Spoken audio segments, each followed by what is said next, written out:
The conference table, my business, 43 years of my life. The mediator's pen stopped moving, and I watched my brother's smile fade for the first time in 6 months. That morning started like any other court day. I'd been in mediation for 3 weeks, listening to my younger brother Marcus explain why he deserved half of Morrison Custom Carpentry, the business I'd built from nothing while he was getting his 3rd degree in Vancouver. The mediator, Diane Chen, seemed sympathetic to his case. Too sympathetic. I'd later find out why, but I'm getting ahead of myself. Let me take you back to where this really began. Not 6 months ago when Marcus filed his lawsuit.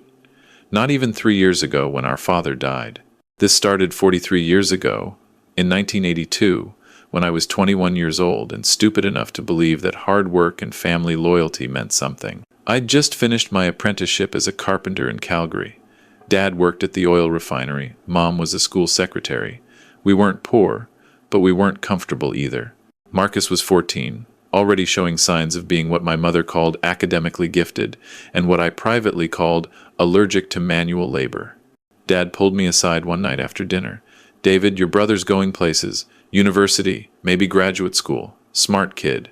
You know we can't afford to send you both to university." I nodded. I'd never been much for school anyway. "I know, Dad.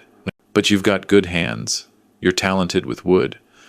Why don't you start something of your own? I've got $8,000 saved up. It's yours if you want to build something." $8,000.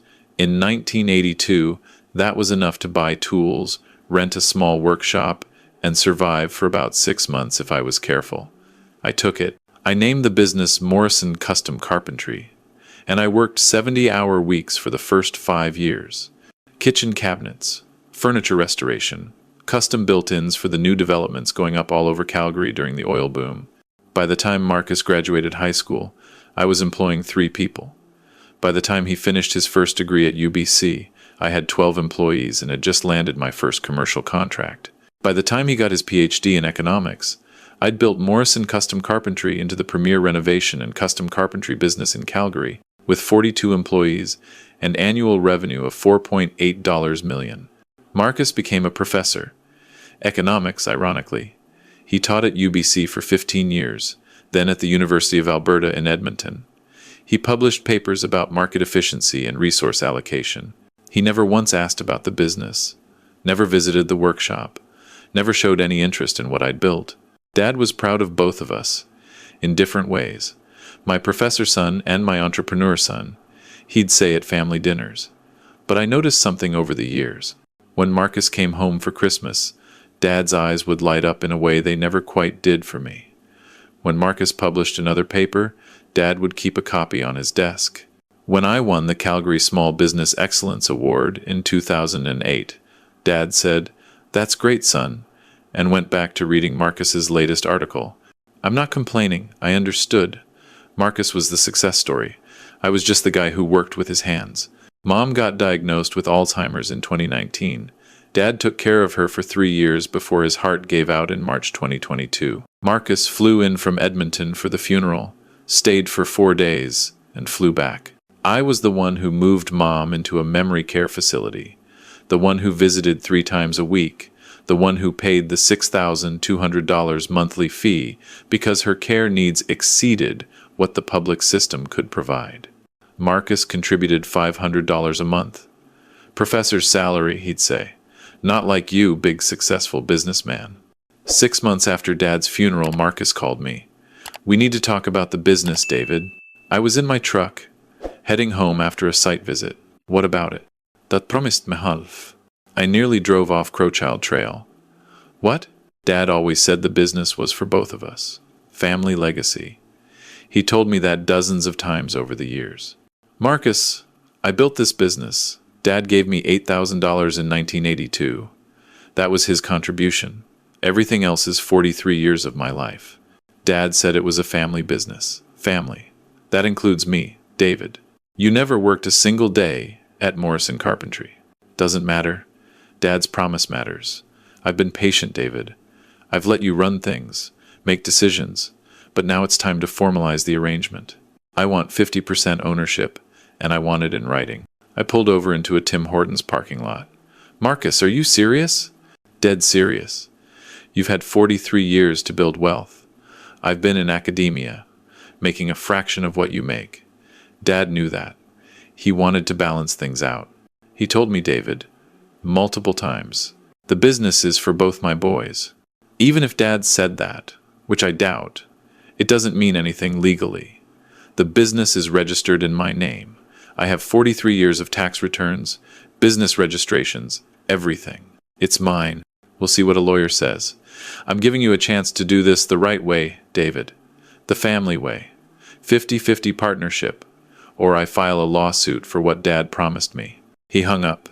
I sat in that parking lot for an hour, watching people go in and out for their coffee and Timbits, trying to process what had just happened. My little brother, who I'd watched grow up, who I'd helped pay for his second degree when things were tight, who'd never shown any interest in my business, was threatening to sue me. I called my wife, Jennifer. We'd been married for 38 years, raised 2 kids who were now in their 30s with families of their own. He's bluffing, she said. Marcus is not that person. He's your brother. But he wasn't bluffing. 2 weeks later, I received a statement of claim from a law firm in Edmonton. Marcus was suing me for 50% ownership of Morrison Custom Carpentry, claiming that our father had made a verbal promise that the business would be split equally between his sons and that this promise constituted a binding agreement. He was also claiming $600,000 in back compensation for his theoretical ownership share over the past 10 years. The claim was 93 pages long. It painted me as a manipulative older brother who had exploited family resources and parental favoritism to build a business that rightfully belonged to both of us. It claimed I had systematically excluded Marcus from business decisions. It claimed Dad had repeatedly and consistently promised Marcus half the business, with specific dates and conversations listed. I read it 3 times, feeling sicker each time. The dates were real. Christmas 2015, Thanksgiving 2018, Dad's 70th birthday in 2019. But the conversations? I had no memory of Dad ever saying anything like that. And I'd been at all those family gatherings. Surely I would have heard if Dad had promised Marcus half my business. I hired a lawyer, Patricia Wong, one of the best litigation attorneys in Calgary. She read the claim and pursed her lips. This is going to be expensive, David. He's asking for mandatory mediation first, which is standard in Alberta for commercial disputes under $5 million. If mediation fails, we go to trial. Can he win? Can you actually win a business with a verbal promise? In Alberta? It's difficult, but not impossible. If he can prove your father made a clear, specific promise, and that promise was intended to create legal obligations, and that Marcus relied on that promise to his detriment, then yes. It's called promissory estoppel. But the burden of proof is high. What about the business registration? My tax returns? 43 years of me as the sole owner? That helps us, absolutely. But if a judge believes your father made a binding promise, ownership records might not matter. The question is, did your father promise Marcus half the business?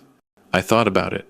Dad had said the business is for my boys a few times over the years, usually when he'd had a couple of beers at Christmas talking about legacy and family, but it was never specific.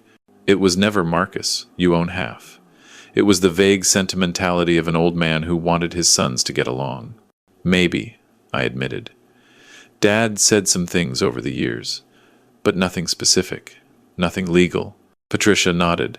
That's what Marcus is counting on. The vagueness works in his favor. He can claim Dad meant ownership. You can claim Dad meant emotional legacy. It becomes he said, she said, except your father isn't here to clarify. So what do? We go to mediation and hope we can settle for something reasonable. If not, we prepare for trial. Start gathering any documentation you have. Business records, incorporation papers, any letters or emails from your father, any witnesses who heard these alleged promises. I spent the next month going through 43 years of documents. I found the original $8,000 check from Dad, dated October 1982. I found letters Dad had sent me over the years, mostly birthday cards and Christmas notes. One from 1995 said, "Proud of what you've built, son. You've created something special. Another from 2007 said, Morrison Carpentry is a testament to your hard work and vision. None mentioned Marcus. None mentioned sharing ownership. I called Mom's memory care facility and tried to talk to her about it. She was having a bad day. Who are you? She asked me. Where's Harold? Harold was my father. She'd been asking for him for 3 years. Mediation was scheduled for late November, almost a year after Dad's death. The mediator was Diane Chen, a 60-year-old former judge who specialized in family business disputes. She came highly recommended. The first session was in a bland conference room in a downtown Calgary office building. Marcus arrived with his lawyer, a sharp-dressed guy named Richard Thorne from Edmonton. They sat across from me and Patricia like we were negotiating a corporate merger, not destroying a family. Diane Chen started with the standard mediator speech. I'm here to help facilitate a resolution that both parties can live with. This isn't a courtroom. I can't force anyone to do anything. But I can help you find common ground. Marcus spoke first. His voice was calm, reasonable, the same voice he probably used when lecturing economics students. David, I don't want this to be adversarial. We're brothers. But Dad made a promise, and I need you to honor it. He told me many times that the business was for both of us. He saw my academic career, saw that I wasn't making the kind of money you were making, and he wanted to balance things out. That was his wish. I stared at my brother. He looked sincere. That was the worst part. He genuinely seemed to believe this. Marcus, I've been running Morrison Carpentry for 43 years. You've never worked there. You've never even visited the workshop. When did this promise supposedly happen? It wasn't a single conversation, David. It was years of conversations. Dad would talk to me about the business, about how it was a family asset, how he wanted both his sons to be taken care of. The specific times are in the claim. Christmas 2015, he sat me down and said, Marcus, don't worry. The business will be there for you. David knows it's for both my boys. Thanksgiving 2018, same thing. His 70th birthday, he said it again. I was at all those events. I don't remember Dad saying that. You were busy talking to Jennifer's family or dealing with the kids. These were private conversations, David, father and son. Diane Chen intervened. Let's focus on finding a solution. Marcus, what would a fair resolution look like to you? 50% ownership, formalized in legal documents. I'm willing to let David continue as CEO and handle day-to-day operations. I don't need to be involved in management. But I want my ownership stake recognized, and I want to start receiving 50% of the profits. Patricia jumped in. That's absurd. Morrison Carpentry generates roughly $800,000 in annual profit. You're asking for $400,000 a year for doing absolutely nothing? I'm asking for what my father promised me. I found my voice. Even if Dad said something like that, which I'm not conceding, wouldn't it make more sense to interpret it as me helping you out if you ever needed it, not literally giving you half the business? Marcus shook his head. Dad was specific, David. He said the business was for both of us, not help Marcus if he needs it. He said we were both owners. The first mediation session ended with no progress. Diane Chen scheduled 2 more sessions over the next month. Between sessions, I couldn't sleep. I'd lie awake at night, staring at the ceiling, thinking about those family gatherings Marcus had mentioned. I tried to remember Dad's exact words. Had he said something that could be interpreted as a promise? I'd had a few beers at those parties, busy hosting, talking to everyone. Had I missed something important? Jennifer noticed. You're not eating. You're not sleeping. This is killing you. If I lose this case, I lose everything. The business is worth about $6 million. If Marcus gets half, I have to either buy him out for $3 million, which I don't have, or sell the business and split the money. Either way, Morrison Carpentry is finished. Marcus wouldn't actually destroy the business. He's your brother. I don't think I know my brother anymore. The second mediation session was worse. Diane Chen seemed sympathetic to Marcus's position. She kept using phrases like family promises and moral obligations and your father's wishes. David, even if there's ambiguity in what your father said, don't you feel some obligation to honor his intent? He clearly wanted both his sons to benefit from the business. I felt my blood pressure rising. His intent was for me to build something and be successful, which I did. I've given Marcus help over the years. I helped pay for his second degree. I've covered Mom's care facility costs beyond what he contributes. I've been a good brother, but you've never offered him any stake in the business. Because it's my business. I built it. Every brick, every contract, every employee hired, every crisis survived. That was me. Not Dad, not Marcus, me. Diane Chen looked disappointed in me. Family businesses often involve these kinds of informal arrangements, David. Courts recognize that not everything needs to be written down. Sometimes a father's word to his son is enough. That's when I realized she'd already made up her mind. She thought Marcus deserved something. Maybe not 50%, but something substantial. And as a mediator, she was steering us toward that outcome. Patricia noticed too. After the session, she pulled me aside. I don't like this. Chen is showing bias. If she recommends a settlement and you reject it, that could look bad if we go to trial. Judges sometimes give weight to mediator recommendations. What do I do? We need evidence. Hard evidence. Something that shows your father did not intend Marcus to have ownership. Letters, documents, witnesses. Anything. I spent another week digging through old files. I found business loans from the 1,980 seconds and 1,990 seconds, all in my name only. I found the original business registration from 1,982. I found tax returns going back 43 years, all showing me as the sole proprietor, then after incorporation in 1995, the sole shareholder. But I also found something else. A letter from Dad, dated 2010, in a box of old personal papers. It was addressed to me, handwritten in Dad's messy scrawl. David, just wanted you to know how proud I am. Morrison Carpentry is proof that hard work and dedication pay off. You took my $8,000 and turned it into something remarkable. That's all you, son. Your vision, your sweat, your success. Keep building. Love, Dad. I read it 5 times. That's all you, son. Your vision, your sweat, your success. Not your and Marcus's success. Not our family business. Your success. I brought the letter to Patricia. She smiled. This is good, David. This is very good. It shows your father viewed the business as yours, not as a family asset. The third mediation session was scheduled for December 15th, 2 weeks before Christmas, 1 year and 9 months since Dad died. That morning, I arrived early. I sat in my truck in the parking lot, holding Dad's letter in my hand. I thought about calling Marcus, trying one more time to reason with him before we went inside.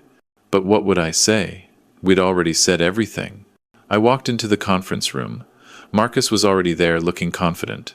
Richard Thorne was reviewing some documents. Diane Chen was setting up her laptop. We sat down. Patricia placed Dad's letter on the table. Before we begin, she said, I'd like to introduce new evidence. This is a letter from Harold Morrison to David, dated June 2010. I'll read the relevant portion. She read Dad's words aloud. The part about your vision, your sweat, your success. Marcus's face didn't change, but I saw his lawyer lean over and whisper something to him. Diane Chen frowned.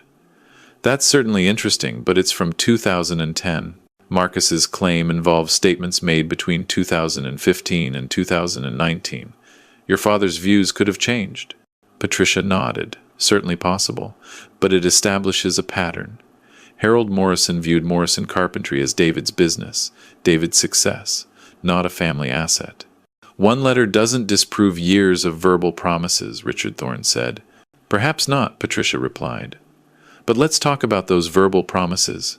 Marcus claims his father made specific statements on specific dates. Christmas 2015, Thanksgiving 2018, Harold Morrison's 70th birthday in March 2019. He claims these were private conversations, just father and son. That's correct, Marcus said. Patricia opened her briefcase and pulled out a thick folder.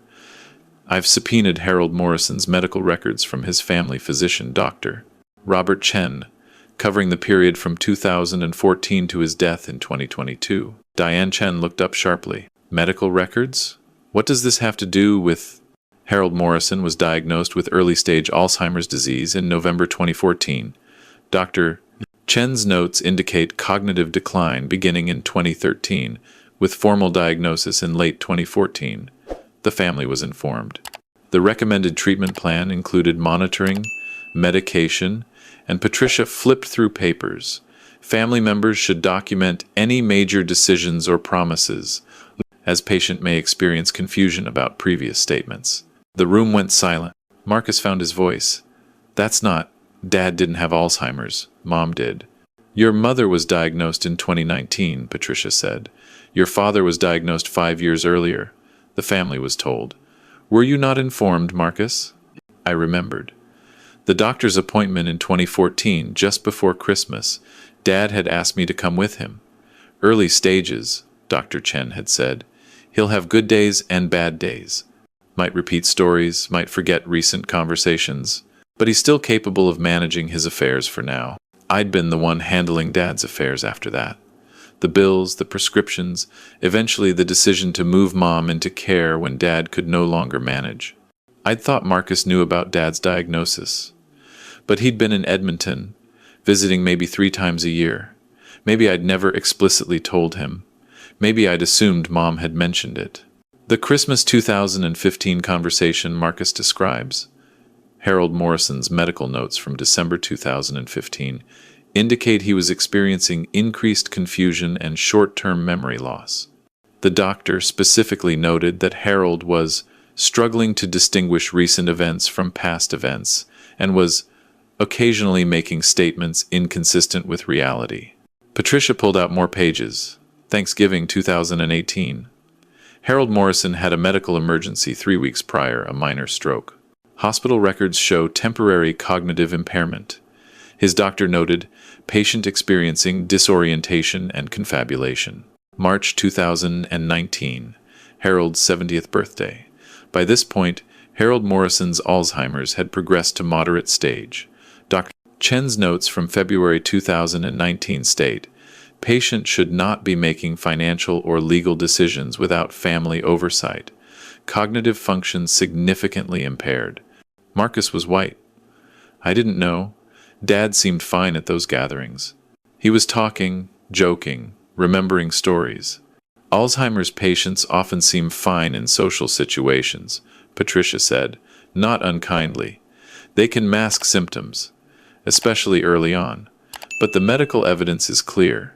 Your father was not cognitively capable of making binding promises during the time period you describe. And even if he said something, a promise made by someone with documented cognitive impairment cannot form the basis of a legal claim. Diane Chen was reading the medical records, her expression changing. I wasn't aware of this diagnosis. This significantly changes the analysis. Richard Thorne was speed reading through the documents. Even if Harold Morrison had cognitive issues, that doesn't automatically invalidate everything he said. If he made these promises before the diagnosis was 2014, Patricia said. The promises Marcus claims were made between 2015 and 2019, well after diagnosis. And the letter I presented earlier, from 2010, shows that before his illness, Harold Morrison explicitly viewed the business as David's alone. I looked at my brother. He was staring at the table, his confidence gone. Marcus, I said quietly, did Dad really say those things? Or did you hear what you wanted to hear? He looked up, and for the first time in months, I saw my little brother instead of my adversary. He said it, David. I swear he did. Christmas 2015, we were in the kitchen, just the two of us. He put his hand on my shoulder and said, "Don't worry, Marcus. The business is for both my boys. David knows. It's going to be there for you. I remember it clearly." "I believe you remember it," I said. "But Dad had Alzheimer's, Marcus." He was confused. Maybe he was thinking about the $8,000 he gave me and somehow in his confused mind thought that meant the business belonged to both of us. Maybe he was trying to make you feel better about your professor's salary. But it wasn't a promise. It wasn't real. Marcus's eyes were wet. He said it every time I visited. Every Christmas, every Thanksgiving.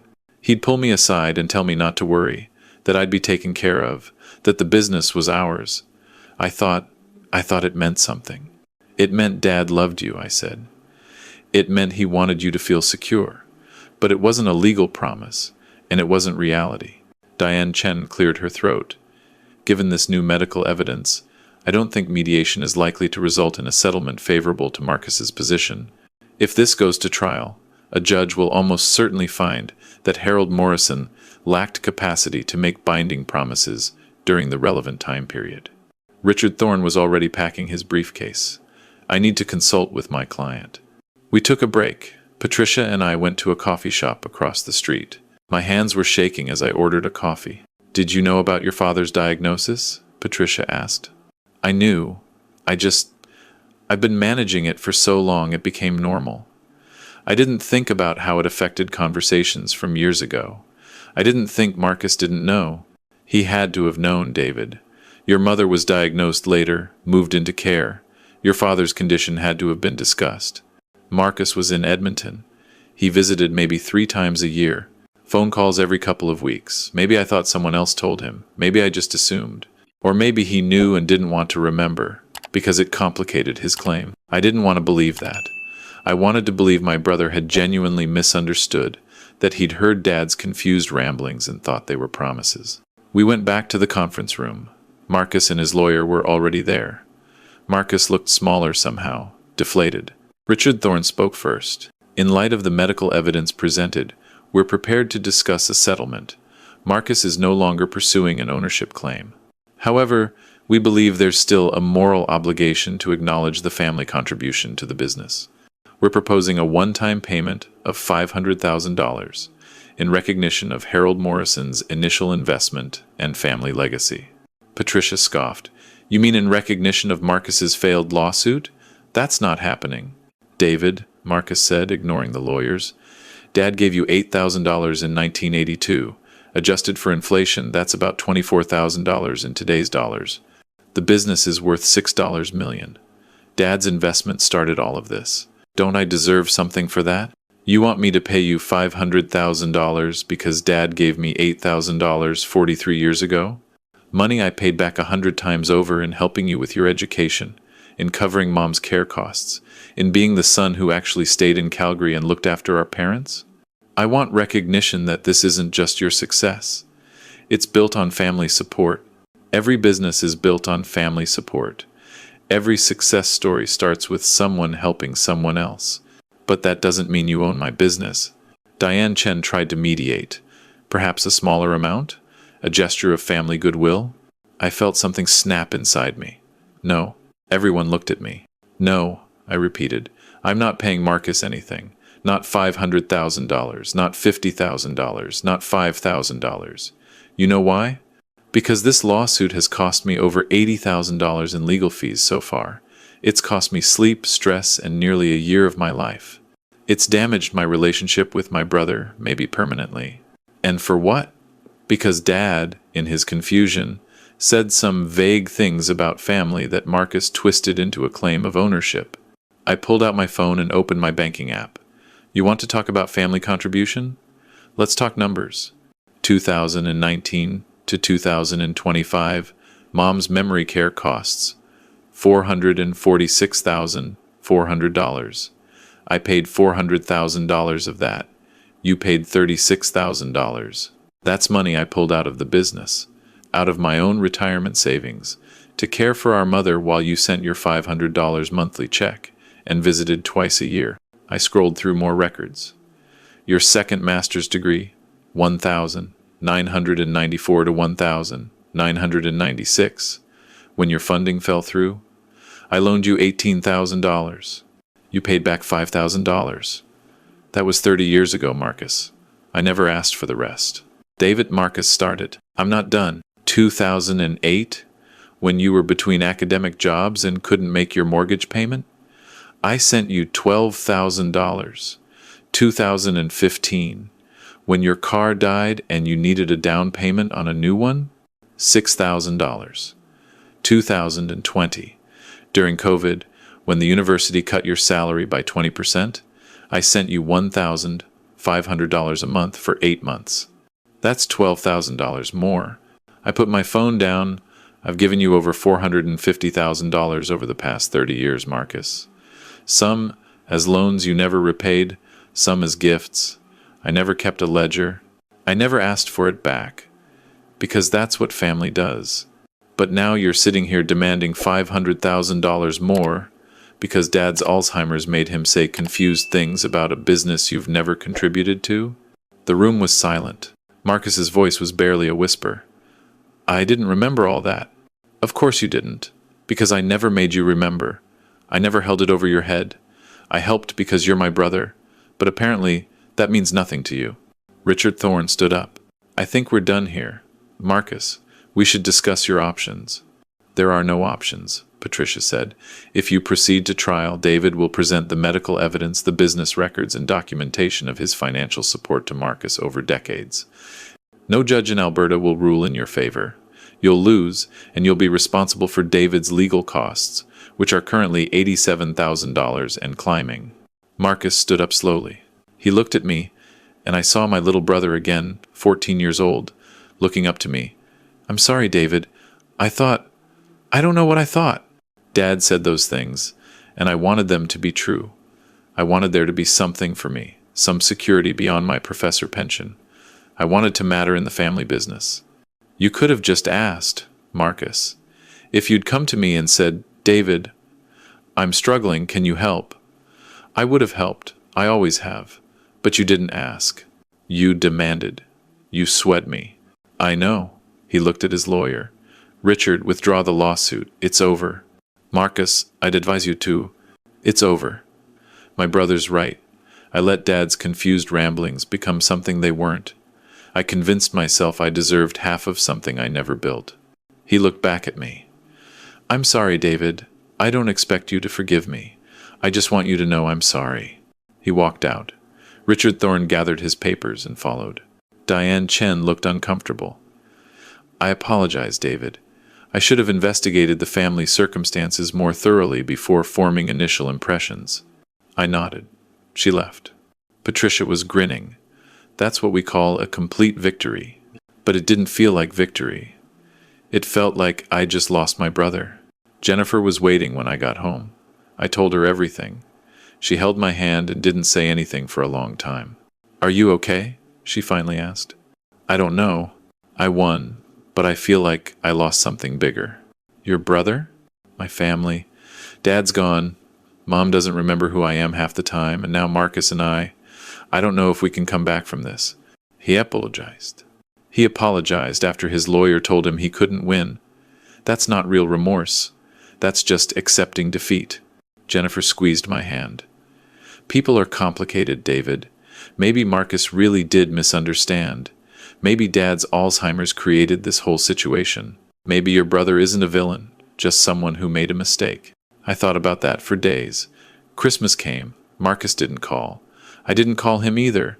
I sent him a card, just like I'd done every year since we were kids. He didn't send one back. 3 weeks later, I got a letter, handwritten, on Marcus's university letterhead. David, I know you probably don't want to hear from me.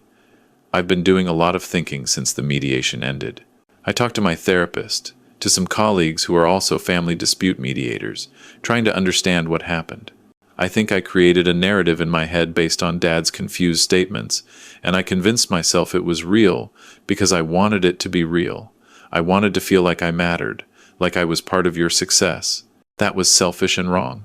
I should have been proud of you, should have celebrated what you built, instead of trying to claim credit for it. I don't expect forgiveness, but I want you to know I'm in therapy. I'm working on understanding why I did this, and I'll spend the rest of my life regretting that I hurt you. If you ever want to talk, I'm here. Your brother, Marcus. I read the letter 3 times. I showed it to Jennifer. What do you think? I asked. I think he means it. I think he's horrified by what he did and he's trying to make amends. Is sorry enough? I don't know. That's up to you. I didn't call Marcus. Not that day, not that week, but I kept the letter. 2 months later, in March 2025, I got a call from the memory care facility. Mom had passed away peacefully in her sleep. I called Marcus. He answered on the first ring. David? Mom died this morning. Silence. Then, I'll be there tomorrow. What do you need me to do?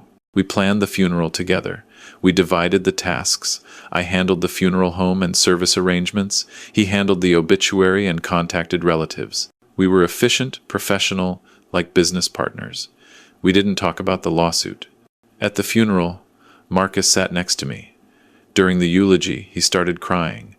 I put my hand on his shoulder, the way Dad used to do to both of us when we were kids. After the service, we stood together by Mom's casket.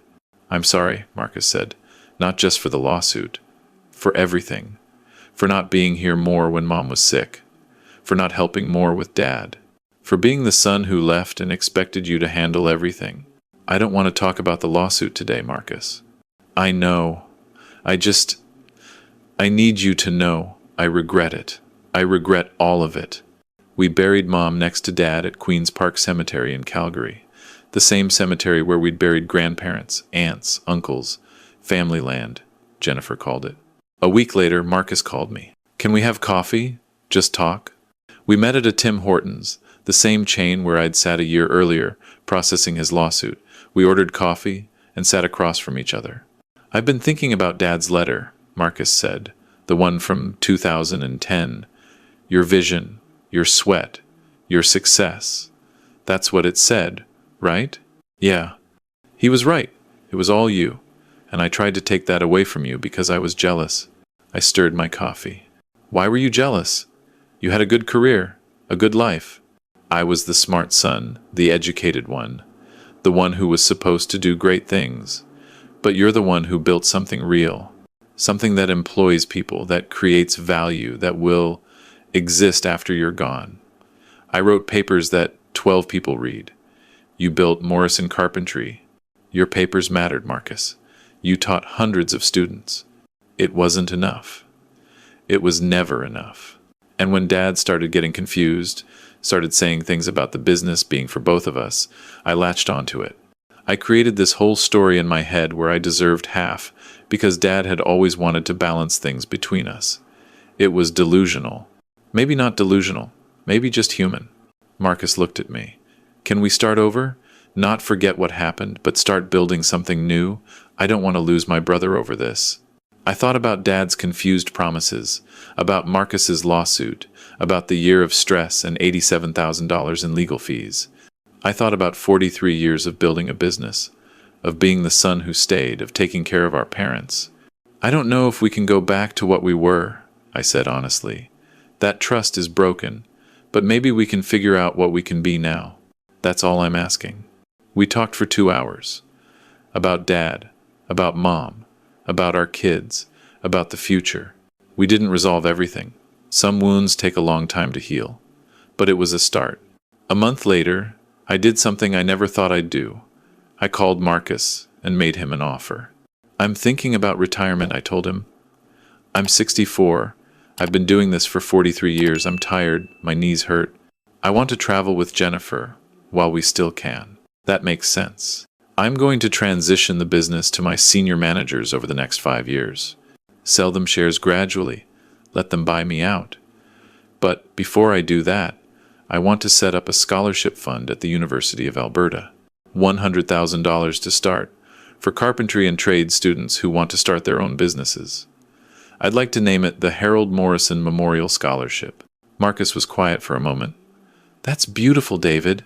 I'd like you to help administer it. You're the academic. You know how university scholarships work. It would be a way for both of us to honor Dad's memory. Together. I'd be honored. Really. There's a condition, though." "What?" "You have to come to the workshop.